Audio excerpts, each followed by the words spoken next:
City union bank all in one ஆப்ல இருந்து video KYC மூலமா வீட்ல இருந்தே பேங்க் அக்கவுண்ட் ஓபன் பண்ணலாம். வீடியோ கால்லயே வெரிஃபிகேஷன் முடிஞ்சிரும். City union bank. இயற்கை பேரிடர்களால் ஏற்படும் பாதிப்புகளிலிருந்து விவசாயிகளை பாதுகாக்க 200 கோடி ரூபாய் மதிப்பிலான நிவாரண நிதி உருவாக்கப்படும். இதன் மூலம் குறுவை, சம்பா, தாளடி மற்றும் தோட்டக்கலை பயிர்கள் சேதமடைந்தால் அறுவடை பாதிப்பு ஏற்பட்ட உடனே எவ்வித தாமதமின்றி முதற்கட்ட இழப்பீடு விவசாயிகளுக்கு சென்றடைவது உறுதி செய்யப்படும்.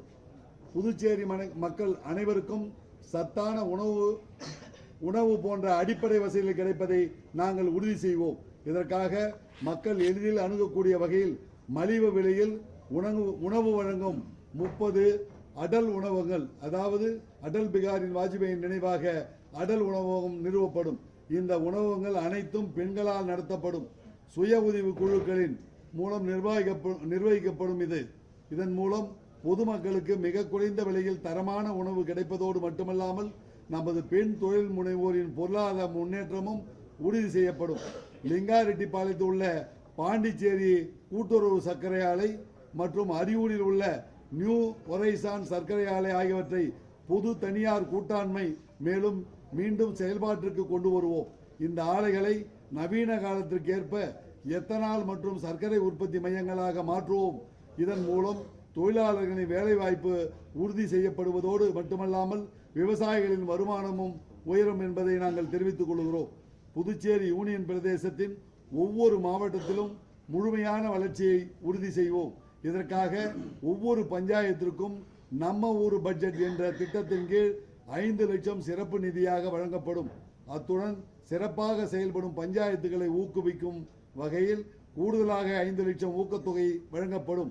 இதன் மூலம் சிறப்பாக பணியாற்றும் பஞ்சாயத்துகள் தங்கள் ஊரின் வளர்ச்சிக்காக ஆண்டுக்கு 10 லட்சம் வரை நிதியை பெற்று பயன்படுத்த வழிவகை செய்யப்படும். புதுச்சேரியின் சாக்கடை மற்றும் வடிகால் அமைப்புகள் வலுவூட்டப்பட்டு ஃபைபர் முடிவுடன் மேம்படுத்தப்படும். அம்ருத் 2.0 திட்டத்தின் கீழ் நவீன மழைநீர் வடிகால் அமைப்புகள் உருவாக்கப்படும். மாநிலத்தின் அனைத்து பகுதிகளிலும் 100% கழிவுநீர் மேலாண்மையை உறுதி செய்ய புதிய சுத்திகரிப்பு நிலையங்கள் நிறுவப்படும். மேலும் பொதுமக்களின் சுகாதாரத்தை பாதுகாக்கும் வகையில் வாரந்தோறும் கொசு மருந்தடிக்கும் பணிகள் தீவிரமாக மேற்கொள்ளப்படும். காரைக்கால் துறைமுகத்திற்கு மிக அருகிலேயே தென்னிந்தியாவின் முதல் ஒருங்கிணைந்த ஸ்மார்ட் மீன்பிடி துறைமுகம் மற்றும் நவீன மீன்வள தொழில் முனையம் அமைக்கும் பணிகள் விரைவுபடுத்தப்படும். ஏனாமில் மீன்வளம் மற்றும் அது சார்ந்த தொழில்களை ஊக்குவிக்கும் வகையில் வட்டியில்லா ஒரு மாவட்டம் ஒரு பொருள் மூலதன திட்டத்தின் கீழ் கடன் வழங்கப்படும். மற்றும் மாகேவில் உணவு பதப்படுத்தும் தொழில்களுக்காக மைக்ரோ, குறு, சிறு மற்றும் நடுத்தர தொழில் MSME பூங்காவை அமைப்போம். நமது இளைஞர்களையே தொழில் முனைவோர் ஆர்வத்தை தூண்டும் வகையில் வெறும் 3% வட்டி விகிதத்தில் 5 லட்சம் வரை கடன் உதவி செய்யப்படும். புதுச்சேரி முன்னேற்றத்தின் புதிய உயரத்திற்கு கொண்டு செல்வதே எங்கள் லட்சியம். இளைஞர்கள் வேலை தேடுபவர்களாக மட்டுமே இருக்காமல் வேலை வாய்ப்புகளை உருவாக்குபவர்களாக, ஜாப் கிரியேட்டர்ஸாக மாற வேண்டும் என்ற எண்ணத்தை ஊக்குவிப்போம். இதனை செயல்படுத்த குறைந்தது 20 நபர்களுக்கு வேலை வழங்கும் 500 MSE சூப்பர் ஸ்டார் நிறுவனங்களை கண்டறிந்து அவர்களுக்கு முழு ஆதரவு வழங்குவோம். 1000 கோடி மதிப்பிலான குறு, சிறு மற்றும் நடுத்தர தொழில் நிறுவனங்களுக்கான கடன் உத்தரவாத நிதி MSME கிரெடிட் கேரண்டி ஃபண்ட் மூலம் ஏற்றுமதி சார்ந்த உற்பத்தி மற்றும் நவீன தொழில்நுட்பங்களை மேம்படுத்த உதவி செய்து அந்த நிறுவனங்கள் உலக அளவில் வளர வழிவகை செய்வோம். புதுச்சேரியின் வரலாற்று மற்றும் கலாச்சார அடையாளத்தை போற்றும் வகையில் புதுச்சேரி அரசின் தற்போதைய சின்னத்திற்கு பதிலாக வில்லியனூர் தேர் புதிய சின்னமாக மாற்றப்படும். நமது செழுமையான சித்தர் பாரம்பரியத்தை பாதுகாக்கவும் மற்றும் அதனை உலகறிய செய்யவும் புதுச்சேரியில் சித்தர் சர்க்கியூட்டுகள் உருவாக்கப்படும். மேலும் மத்திய அரசின் நிதியுடன் குரு ஸ்ரீ சக்திவேல் பரமானந்த சுவாமி சித்தர் ஆராய்ச்சி மற்றும் பயிற்சி நிறுவனம் அமைக்கப்படும். இதன் மூலம் சித்த மருத்துவ முறைகள் மற்றும் அவர்களின் வாழ்வியல் தத்துவங்கள் இளைய தலைமுறைக்கு கொண்டு செல்ல வழிவகை செய்யப்படும். தர்பானேஸ்வரர் மற்றும் சனீஸ்வர பகவானின் அருளாசியுடன் திருநாள்ளாறு தர்பானேஸ்வரர் கோயில் மற்றும் அதன் சுற்றுப்புறங்கள் முழுமையாக புனரமைக்கப்படும். இதன் மூலம் அந்த புனித தலத்தின் புனிதம் போற்றி பாதுகாக்கப்படும். மேலும் காரைக்கால் ரயில் நிலையம் மற்றும் மத்திய பேருந்து நிலையத்திற்கு கோயிலுக்கு செல்வதற்கு நாள் முழுவதும் இலவச மின்சார பேருந்து பஸ்ஸஸ் வசதிகள் செய்யப்படும். சனிக்கிழமைகளில் பக்தர்களின் வருகை அதிகமாக இருப்பதால் அன்று மட்டும் கூடுதல் எண்ணிக்கையிலான பேருந்துகள் இயக்கப்படுவது உறுதி செய்யப்படும். உள்நாட்டு மற்றும் வெளிநாட்டு நோயாளிகளை ஈர்க்கும் வகையில் முன்னணி மருத்துவமனைகள் மற்றும் சம்பந்தப்பட்ட மத்திய அமைச்சகங்களுடன் இணைந்து புதுச்சேரி ஒரு சிறந்த நல்வாழ்வு நகரமாக வெல்னஸ் சிட்டி உருவாக்குவோம். இதன் மூலம் மருத்துவ சுற்றுலாவை மெடிக்கல் டூரிசம் மேலும் மேம்படுத்தப்படும். புதுச்சேரியின் நெசவு பாரம்பரியத்திற்கு புத்துயிர் அளிக்கும் வகையில் புது கிராஃப்ட் என்ற பெயரில் புதிய பிராண்டிங் உருவாக்கப்படும். இதன் மூலம் நெசவாளர்களுக்கு ஆண்டு முழுவதும் வேலை வாய்ப்பு உறுதி செய்யப்படுவதோடு பாண்டெக்ஸ் துணிகளை நேரடியாக கொள்முதல் செய்து நாடு முழுவதும் சந்தைப்படுத்த நடவடிக்கை எடுக்கப்படும். மேலும் ஆங்கிலோ பிரெஞ்சு டெக்ஸ்டைல் ஆலையை மீண்டும் திறந்து அங்குள்ள தொழிலாளர்களின் வாழ்வாதாரத்தை பாதுகாப்பதோடு அதை நவீனமயமாக்கப்பட்ட தொழில்துறை மையமாக மாற்றப்படும். புதுச்சேரி பாதுகாப்பானதாக மாற்ற ஆபரேஷன் விடியல் திட்டத்தை நிரந்தர போதைப் பொருள் தடுப்பு பிரிவாக ஆன்டி ட்ரக் டாஸ்க் போர்ஸ் மாற்றுவோம். இந்த இலக்கை அடைய போதையில்லா புதுச்சேரி இயக்கம் தீவிரமாக முன்னெடுக்கப்படும்.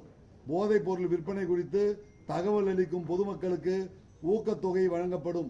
மிக முக்கியமான புகையிலை பயன்பாட்டிற்கு குறைந்தபட்ச வயதை 21ஆக உயர்த்துவோம். புதுச்சேரியில் தூய்மையான நவீன மற்றும் தடையற்ற பொது போக்குவரத்து உறுதி செய்யப்படும்.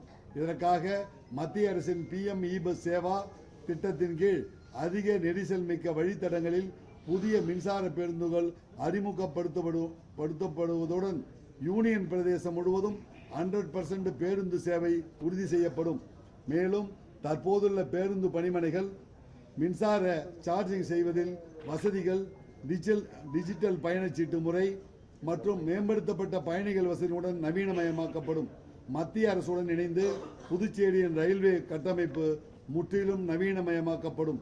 அதிவேகமான மற்றும் தடையற்ற பயணத்தை உறுதி செய்ய புதுச்சேரி மற்றும் காரைக்கால் ரயில் நிலையங்களில் இரட்டை அகல ரயில் பாதைகள், டபுள் போர்டு கேஜ் லைன்ஸ் அமைக்கப்படும். மகாகவி பாரதியாரின் அழியாத புகழுக்கு பெருமை சேர்க்கும் வகையில் புதுச்சேரி ரயில் நிலையம் மகாகவி பாரதியார் ரயில் நிலையம் என மறு பெயரிடப்படும். மேலும் வாரந்தோறும் புதுச்சேரியும் காசியும் இணைக்கும் வகையில் பாரதியார் கரிமா எக்ஸ்பிரஸ் இயக்கப்படும். புதுச்சேரி விழுப்புரம் இடையான ரயில் பாதை நவீனமயமாக்கலுக்கு முன்னுரிமை அளிக்கப்பட்டு சென்னை மற்றும் புதுச்சேரி இடையே வந்தே மெட்ரோ சேவை தொடங்கப்படும். இறுதியாக யோகா நகரமான மைசூருவையும் நல்வாழ்வு நகரமான புதுச்சேரியும் இணைக்கும் வகை வந்தே பாரத் ரயில் இயக்கப்பட்டு இந்திய அதிவேக ரயில் வரைபடத்தில் புதுச்சேரி ஒரு முக்கிய இடத்தை பிடிப்பது உறுதி செய்யப்படும். இவை வெறும் தேர்தல் வாக்குறுதிகள் அல்ல, வளமான புதுச்சேரியை நோக்கிய எங்களது தொலைநோக்கு பார்வையை நனவாக்குவதற்கான ப்ளூ பிரிண்ட். இந்த கனவை மெய்ப்படுத்த தேசிய ஜனநாயக கூட்டணியின் திறமையான கரங்களில் மீண்டும் உங்கள் நம்பிக்கையை ஒப்படைக்க வேண்டும் என்று புதுச்சேரி மக்களாகிய உங்களிடம் நாங்கள் தாழ்மையுடன் வேண்டுகோள் விடுக்கிறோம். புதுச்சேரியின் எதிர்காலம் ஊழல் நிலையற்ற தன்மை மற்றும் நிச்சயமற்ற சூழல் எனும் பிடிக்குள் சிக்கிவிடாமல் நாம் காக்க வேண்டும். புதுச்சேரியின் பிரகாசமான எதிர்காலம் என்பது நிலையான அரசாங்கம், வெளிப்படையான நிர்வாகம் மற்றும் தேசிய ஜனநாயக கூட்டணியின் வளர்ச்சி சார்ந்த வலிமையான தலைமையில்தான் அடங்கியுள்ளது. எனவே இந்த நல்லாட்சி தொடரட்டும், புதுவை மலரட்டும். வாழ்க இந்தியா! வெற்றிவேல் முருகனுக்கு அரோகரா! நன்றி, வணக்கம்.